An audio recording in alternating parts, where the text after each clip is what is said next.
হয় নমস্কাৰ বন্ধু বান্ধৱীসকল আপোনালোকক মোৰ অসম অভিনন্দন চেনেলটোলৈ স্বাগতম জনাইছোঁ। আজি এটা নতুন সেশন লৈ আপোনালোকৰ মাজলৈ এই ভিডিঅ'টো আগবঢ়াইছোঁ। আপোনালোকৰ মাজলৈ কেইটামান গুৰুত্বপূৰ্ণ প্ৰশ্ন উত্তৰ লৈ আজিৰ ভিডিঅ'টো আপোনালোকৰ মাজলৈ আগবঢ়াইছোঁ। তো বলক পলম নকৰাকৈ আজিৰ এই ভিডিঅ'টো আৰম্ভ কৰোঁ। যদি মোৰ ভিডিঅ'টো চাই ভাল পায় তেতিয়াহ'লে প্লিজ ভিডিঅ'টো লাইক কৰিব আৰু মোৰ চেনেলটো ছাবস্ক্ৰাইব কৰি বেল আইকনটো প্ৰেছ কৰিব। প্ৰথম প্ৰশ্নটো হ'ল যে ৰাজ্যিক প্ৰশাসনৰ মুৰব্বীজন কোন? উত্তৰটো হ'ব ৰাজ্যপাল। নেক্সট প্ৰশ্নটো গুৱাহাটী হাইকোৰ্ট কেতিয়া স্থাপিত হৈছিল? উত্তৰটি হ'ল 1948 চনৰ 5 এপ্ৰিল তাৰিখে। নেক্সট প্ৰশ্নটি হ'ল উচ্চ ন্যায়ালয়ৰ প্ৰথম মহিলা অসমীয়া ন্যায়াধীশগৰাকী কোন? উত্তৰটি হ'ল মীৰা শৰ্মা। নেক্সট প্ৰশ্নটি হ'ল গুৱাহাটী পৌৰ নিগম কেতিয়া স্থাপন কৰা হৈছিল? এনচাৰটো হ'ল 1974 চনত। নেক্সট প্ৰশ্নটি হ'ল ষ্টেট শব্দটো প্ৰথমে কোনে ব্যৱহাৰ কৰিছিল? এনচাৰটো হ'ল মেকিয়াভেলি। নেক্সট প্ৰশ্নটো হ'ল এটিএমৰ সম্পূৰ্ণ ৰূপটো কি? এনচাৰটি হ'ব অট'মেটেড টেলাৰ মেচিন। নেক্সট প্ৰশ্নটি হ'ল ভাৰতীয় বৃত্তীয় আঁচনি কোনে প্ৰস্তুত কৰিছিল? এনচাৰটি হ'ল RBI অৰ্থাৎ reserve bank of India. Next প্ৰশ্নটি হ'ল ৰাজ্য এখনৰ ৰাজ্যপালজন কাৰ ওচৰত দায়বদ্ধ? এনচাৰটো হ'ব ভাৰতৰ ৰাষ্ট্ৰপতিৰ ওপৰত ৰাজ্যপালজন দায়বদ্ধ।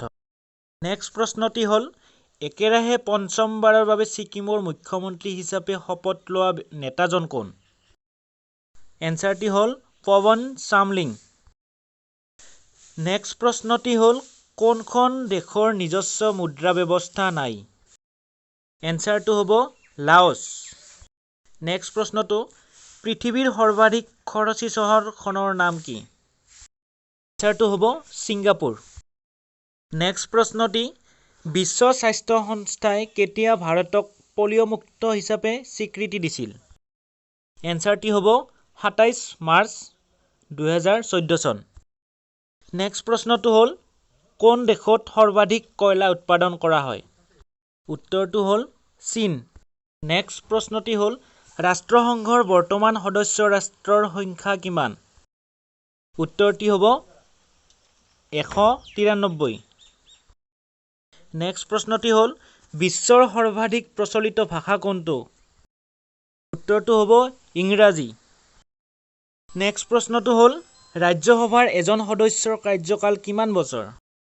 এনচাৰটো হ'ব 6 বছৰ। নেক্সট প্ৰশ্নটো ভাৰতৰ উচ্চ সদনৰ বৰ্তমান নিৰ্বাচিত আসনৰ সংখ্যা কিমান? উত্তৰটো হ'ল 233। নেক্সট প্ৰশ্নটি হ'ল ৰাজ্যসভাৰ সৰ্বোচ্চ আসনৰ সংখ্যা কিমান? উত্তৰটি হ'ব 250। নেক্সট প্ৰশ্নটি হ'ল জনসংখ্যাৰ ফালৰ পৰা দেশৰ সবাতোকৈ ডাঙৰ ৰাজ্য কোনখন? উত্তৰটো হ'ব উত্তৰ প্ৰদেশ। নেক্সট প্ৰশ্নটি মাটিকালি দিশৰ পৰা দেশৰ বৃহৎ ৰাজ্য কোনখন? উত্তৰটি হ'ব ৰাজস্থান। নেক্সট প্ৰশ্নটি দেশৰ ৰাষ্ট্ৰীয় চলচ্চিত্ৰ বঁটা কেতিয়াৰ পৰা প্ৰদান কৰা হয়? উত্তৰটো হ'ব 1963 চনৰ পৰা। নেক্সট প্ৰশ্নটি ভাৰতীয় জনতা পাৰ্টি কেতিয়া গঠন কৰা হৈছিল? উত্তৰটি হ'ব 1980 চনত। নেক্সট প্ৰশ্নটি হ'ল ভাৰতীয় সংবিধানে স্বীকৃতি প্ৰদান কৰা বৰ্তমান ভাষাৰ সংখ্যা কিমান? উত্তৰটো হ'ব 22। ভাৰতীয় সংবিধানে বৰ্তমানলৈকে 22টা ভাষাক স্বীকৃতি প্ৰদান কৰিছে। নেক্সট প্ৰশ্নটি হ'ল মহাত্মা গান্ধী প্ৰথম অসমলৈ কেতিয়া আহিছিল? উত্তৰটি হ'ব 1921 চনত প্ৰথম মহাত্মা গান্ধী অসমলৈ আহিছিল। নেক্সট প্ৰশ্নটি হ'ল অসম ছাত্ৰ সন্মিলনৰ প্ৰথম অধিৱেশনৰ সভাপতিজন কোন আছিল? উত্তৰটি হ'ব লক্ষ্মীনাথ বেজবৰুৱা। নেক্সট প্ৰশ্নটি ছিকিম ভাৰতৰ লগত কেতিয়া যুক্ত হয়? উত্তৰটি হ'ব 1975 চনত ছিকিমে ভাৰতৰ লগত সংযুক্ত হয়। নেক্সট প্ৰশ্নটি ভাৰতবৰ্ষৰ প্ৰথম প্ৰকাশিত বাতৰি কাকতখন?